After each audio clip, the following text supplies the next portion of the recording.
আসসালামু আলাইকুম। প্রিয় দর্শক, ডাকসু নির্বাচনের ফলাফল এসে গেছে। একদম অ্যাকুরেট ফিগারটা আমরা জানতে পেরেছি এটা বলবো না, কিন্তু সারা রাত ধরে ভোট গণনা হয়েছে, এক একটা কেন্দ্রের ফলাফল প্রকাশিত হয়েছে। কিন্তু তারপরেও পুরো রাত জুড়ে আমি ভোর 5টা পর্যন্ত যে খবরটা পেয়েছি তখন পর্যন্ত পুরো ফল পাওয়া যায়নি। তবে ফল না পাওয়া গেলেও ধারাটা বোঝাই গেছে, কারণ ভোটের পার্থক্য এত বেশি যে সেটাকে কভার করা আসলে প্র্যাকটিক্যালি আর সম্ভব না। 8টা কেন্দ্রে ভোট হয়েছে। এই 8টা কেন্দ্রের মধ্যে যেমন কার্জন হল কেন্দ্র, শারীরিক শিক্ষা কেন্দ্র, টিএসসি কেন্দ্র, ভূতত্ত্ব বিভাগ কেন্দ্র, ইউলেব স্কুল অ্যান্ড কলেজ কেন্দ্র, এই 5টা কেন্দ্রের মধ্যে 8টার মধ্যে এই 5টা কেন্দ্রের মধ্যে মোটামুটি ফল পাওয়া গেছে। আর অন্য 3টার ফল আসছে। এটা হলো সিনেট ভবন কেন্দ্র, উদয়ন স্কুল অ্যান্ড কলেজ কেন্দ্র এবং ঢাকা বিশ্ববিদ্যালয় ক্লাব কেন্দ্র। এগুলো ফল হয়তো কিছুক্ষণের মধ্যে পাওয়া যাবে, কিন্তু আমি যখন এই রেকর্ডিংটা করছি তখন পর্যন্ত পূর্ণাঙ্গ ফল পাইনি। আমি বিভিন্ন মিডিয়া থেকে সংগ্রহ করেছি, কিন্তু পূর্ণাঙ্গ ফল আমি সম্পূর্ণ পাইনি। কিন্তু না, এখন আর অপেক্ষা করার কোনো প্রয়োজন নেই, কারণ বোঝাই যাচ্ছে যে শিবির সমর্থিত যে প্যানেল, তারা পুরো প্যানেল জুড়ে তাদের একটা জয় জয়কার আমি দেখতে পাচ্ছি। আমি এখানে এই 5টা কেন্দ্রের কথা বলি, তাহলে বুঝতে পারবেন ডিফারেন্সটা কত। যেমন ভিপি পদে শিবিরের প্রার্থী যে সাদিক কায়েম, তিনি পেয়েছেন 7,516 ভোট, আর ছাত্রদল সমর্থিত প্যানেলের আবিদুল ইসলাম পেয়েছেন 3,653 ভোট। আবার জিএস পদে শিবিরের এস এম ফরহাদ পেয়েছেন 5,638 ভোট, আর তার সঙ্গে প্রতিদ্বন্দ্বী আছেন প্রতিরোধ পরিষদের মেঘ মল্লার বসু, তিনি পেয়েছেন 3,465 ভোট। মানে ব্যবধানটা এত বেশি যে বোঝাই যাচ্ছে যে শিবির সমর্থিত প্যানেলই জয়লাভ করতে যাচ্ছে ডাকসুতে। এখন এটা মানে ফিগার নিয়ে আলোচনা করা যেতে পারে, কিন্তু সেটা পরে নয় আমরা করব। কিন্তু তার আগে আমি এই যে ফলাফলটা এটা একটু বিশ্লেষণ করতে চাই যে কেন এমন হলো। এমন হওয়াটা কি অবধারিত ছিল নাকি ছিল না? আমার বিবেচনায় এটাই ফল। এর মধ্যে কিছু কিছু সন্দেহ আছে, কিছু কিছু অভিযোগ আছে। কেউ কেউ বলছেন ইলেকশন ইঞ্জিনিয়ারিং হয়েছে, অনেকে অনেক কথা বলছেন। এটা হয় বাংলাদেশের ইতিহাসে, আমি দেখেছি অতীতে 2 তাকাই জাতীয় নির্বাচনেও যারা হেরে যান তারা নানা ধরনের অভিযোগ কিন্তু করতেই থাকেন। আর একটা বড় নির্বাচন, যে নির্বাচনে অনেক অনেক প্রার্থী থাকে, অনেক অনেক ভোটার থাকে, অনেকগুলো কেন্দ্র থাকে, সেখানে কিন্তু এই ধরনের অভিযোগ 2-একটা আশাই স্বাভাবিক। অনেক উদাহরণ দিয়ে বলে না যে আপনি যত সতর্কই হন, ভাত যখন খেতে বসবেন 2-একটা ভাত কিন্তু প্লেটের আশেপাশে পড়ে যাবে, কিন্তু সেই 2-একটা পড়ে যাওয়াটাকে কিন্তু পুরা খাওয়ার যে স্টাইল, যে প্র্যাকটিস, সেটাকে কিন্তু আপনি নির্ধারণ করতে পারবেন না। এখানেও তাই হয়েছে। এখানেও নানা ধরনের অভিযোগ আছে, কিন্তু বাস্তবতা হলো, এবং যেটা নাকি আপনাকে মানতেই হবে, তাই হলো শিবির প্যানেলের ভূমিধস জয়। এখন প্রশ্ন উঠতে পারে, এই ছাত্র শিবির একদিন কোথায় ছিল? দেখুন, আমি যখন ঢাকা ইউনিভার্সিটিতে পড়েছি, আমি নিজে অনেকগুলো, আমি খুব ভাগ্যবান বলবো, আমি 4টা ডাকসু নির্বাচনে আমি কিন্তু ভোট দিতে পেরেছি। 4টা, এটি রিয়েলিটি পেয়েছি, কারণ ওই সময়টাতে ডাকসু নির্বাচন নিয়মিত হতো। তো আমি তখন যখন ছিলাম আমরা, তখন কিন্তু ঢাকা বিশ্ববিদ্যালয়ে শিবির ছিল না, এবং শিবিরকে প্রায় নিষিদ্ধের মতো করে রাখা হয়েছিল। মানে শিবির ছিল, কিন্তু তারা প্রকাশ্যে খুব একটা সক্রিয় থাকতে পারতো না। শেষ দিকে তো একদমই ছিল না, শুরুর দিকে কিছু কিছু ছিল, শেষ দিকে একদমই ছিল না। তো এত বছর, প্রায় 3 দশকেরও বেশি সময় একটা ছাত্র সংগঠন প্রকাশ্যে ঢাকা ইউনিভার্সিটিতে রাজনীতি করতে পারতো না। তারপর গত বছর 2024 আওয়ামী লীগের পতনের পর এই দলটা প্রকাশ্যে এলো, এসেই প্রথমবারে এরকম ভূমিধস জয়। কারণটা কি? এই কারণটা কিন্তু খুব গুরুত্বপূর্ণ, আমাদের শিবিরের জন্য গুরুত্বপূর্ণ, যারা শিবিরের বাইরে আছেন তাদের জন্য গুরুত্বপূর্ণ। এই যে ছাত্র সংগঠনগুলো, এদের প্রত্যেকেরই কিন্তু একটা রাজনৈতিক দলের সঙ্গে সম্পৃক্ততা আছে। শিবিরের সম্পৃক্ততা জামাতের সঙ্গে, ছাত্র দলের সম্পৃক্ততা বিএনপির সঙ্গে, বাম সংগঠনগুলো, ছোটো ছোটো সংগঠনের এক এক দলের সঙ্গে তাদের একটা সম্পৃক্ততা কিন্তু আছে। এখন এই যে রেজাল্ট, ডাকসু রেজাল্ট, এটা কি জাতীয় নির্বাচনে প্রভাব ফেলবে, অথবা জাতীয় নির্বাচনেও কি তাদের এমন অবস্থা বলে ধরে নিতে হবে? এই আলোচনাটা কিন্তু আগামী দিনগুলিতে আসবে।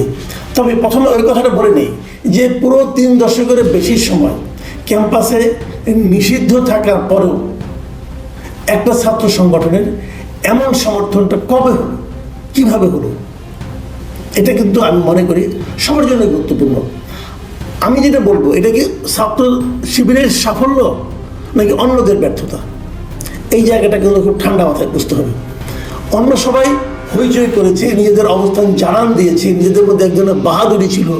শিবির কিন্তু সেই ক্ষেত্রে তুলনামূলকভাবে বিনয়ী ছিল, এবং বিনয়ী থেকে তারা ছাত্রদেরকে নিজেদের দিকে আকর্ষণ করতে পেরেছে, অথবা তারা স্টুডেন্টদের মন জয় করতে পেরেছে। আবার ধরুন অনেকে বলে যে শিবিরের মধ্যে এক ধরনের মানে আপনার মেয়েদের ব্যাপারে এক ধরনের লিমিটেশনস আছে, মেয়েদের পর্দার ব্যাপারে, অমুক ব্যাপারে, সমস্ত ব্যাপারে কিন্তু বলা হয়ে থাকে। সেই বিবেচনায় অনেকে মনে করতো, অনেকে হিসাব করে দেখিয়ে দিত যে মেয়েদের হলে নাকি তাদের কোনো ভোট নেই। কিন্তু আমি এটাও দেখলাম যে মেয়েদের ওকে হলেও তারা কিন্তু বিশাল ব্যবধানে বিজয়ী হয়েছে।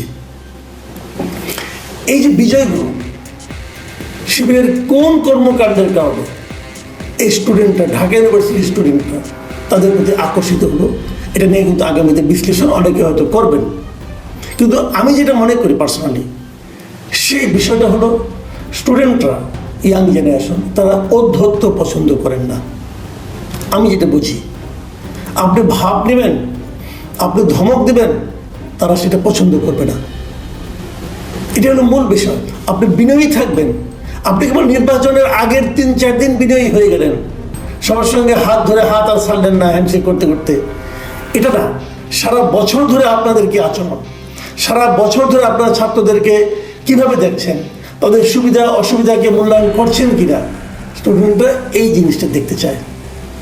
এবং শিবির সাংগঠনিকভাবে তো নামটা তাদের ছিল না, হয়তো নাম নিয়ে তারা সামনে আসতো না, কিন্তু শিবির যারা করতেন তারা তাদের কাজ দিয়ে, আচরণ দিয়ে এই স্টুডেন্টদের মন জয় করেছেন।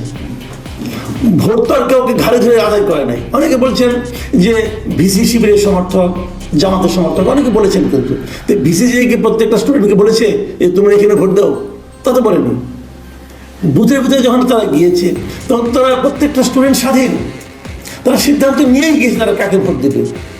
অনেকে বলছেন একটা ছাত্রলীগের প্রভাব আছে, এটাও হতে পারে। আমাকে একজন বললো যে ছাত্রলীগ থেকে নাকি কিছু আপনার স্ট্যাটাস দেওয়া হয়েছে, ফেসবুকে দেওয়া হয়েছে, সোশ্যাল মিডিয়ায় দেওয়া হয়েছে যে অমুক প্রার্থীকে ভোট দাও। এটা দেওয়ার পরের থেকে নাকি স্টুডেন্টরা ওই প্রার্থীকে বাদ দিয়ে আবার শিবিরকে ভোট দিচ্ছে, এটাও হতে পারে। এটা যে একদম হবে না আমি তা মনে করি না, কারণ ছাত্রলীগের উপর স্টুডেন্টদের এক ধরনের ক্ষোভ ছিল, এটা সত্য। আবার ছাত্রলীগের কিছু ভোট ছিল, তারাও তো কাউকে না কাউকে ভোট দিয়েছে। এইভাবে জিনিসটাকে কিন্তু দেখতে হবে। কিন্তু বেসিক যে কথাটা, সেটা হলো আপনাকে স্টুডেন্টদের পালসটা বুঝতে হবে। ওই স্টুডেন্টদের পালসটা আপনি স্পর্শ করতে না পারেন, তাহলে আপনি ভোট পাবেন না। এবং অন্য যারা আছে, যাদেরকে আগে এতদিন বড় বড় নেতা মনে হতো, তারা যে আসলে বড় নন, আসলে তারা বড়র মতো দেখায় কিন্তু বড় নন, এই জিনিসটা কিন্তু এই নির্বাচনের মাধ্যমে প্রমাণ হয়ে গেছে। আমি জানতে চাই, আমি বলতে চাই যে জিনিসটা, যে আমাদের জাতীয় রাজনীতি যারা আছেন তাদেরকেও এই জিনিসটা মাথায় রাখতে হবে। আপনারা নিজেদেরকে অনেক বড় মনে করছেন, হয়তো ভাবছেন আমার বিজয় সুনিশ্চিত, কিন্তু সেই বিজয়টা আসলে সুনিশ্চিত কিনা, আপনারা মানুষের হৃদয়ে আছেন কিনা, আপনাদের নিয়ে সাধারণ মানুষের মনে কোনো প্রশ্ন আছে কিনা, এটাকে একবার খোঁজ করার চেষ্টা করেছেন। সমানিত ছিল, ঢাকা ইউনিভার্সিটিতে সবার জন্যই সমান ছিল, সেই সমান সুযোগটা আপনি নিতে পারলেন না কেন? একই সময়ে তাদের জন্য দিনে 24 ঘন্টা, আপনাদের জন্য দিনে 24 ঘন্টাই ছিল। তারাও পড়াশোনা করেছে, আপনারাও পড়াশোনা করেছেন, তারা তো স্টুডেন্ট হিসেবে আপনাদের যে খারাপ না, কিন্তু তার মধ্যেও তারা কি এমন কাজ করলো যে কাজের জন্য তারা স্টুডেন্টদের মন জয় করতে পারলো? ভাববেন, এদের কিন্তু ভয় দেখিয়ে কেউ ভোট দিতে পারেনি। এই স্টুডেন্টের মূর্খ নন, বোকা নন। ঢাকা ইউনিভার্সিটির স্টুডেন্টদের যদি আপনি বোকা বলেন, তাহলে বাকি দেশকে কি বলবেন? ঠিক আছে, এই ইউনিভার্সিটির স্টুডেন্টরা বুঝে শুনে তাদের ভোটটা দিয়েছে, এবং এই ভোট দিতে কাউকে বাধা দেওয়া হয়েছে এমন কথাও কেউ বলেনি। যে ভোট দেয়নি সেও বুঝে শুনে ভোট দেয়নি, সবই ঠিক আছে, এটাই রায়। আমি ছাত্র দলের যে জিএস কেন্দ্রে তাকে দেখলাম, সে স্টুডেন্টদের রায় মেনে নিয়েছেন। আমি মনে করি এটাও একটা স্পোর্টিং অ্যাটিটিউড, এটাই হওয়া উচিত। আপনারা পারেন নাই, এটাই বাস্তবতা। আপনারা স্টুডেন্টদের মনের মধ্যে ঢুকতে পারেন না, মন জয় করতে পারেন না, এটাই বাস্তবতা। এই বাস্তবতাকে মেনে নিতে হবে। সামনে জাতীয় নির্বাচনে কি হবে? অনেকে হয়তো বলবেন যে এই নির্বাচনে জাতীয় নির্বাচনে প্রভাব ফেলবে না, হতে পারে। আবার আমি যদি বলি এই স্টুডেন্টরা তো একটা উদাহরণ মাত্র, এবং সবচেয়ে সচেতন শ্রেণীর মধ্যে যদি এই মনোভাব হয়, তো তার প্রভাব তো অন্যদের মধ্যে কিছুই পড়বে না, পড়বে। সেটাও কিন্তু সবাইকে মাথায় রাখতে হবে।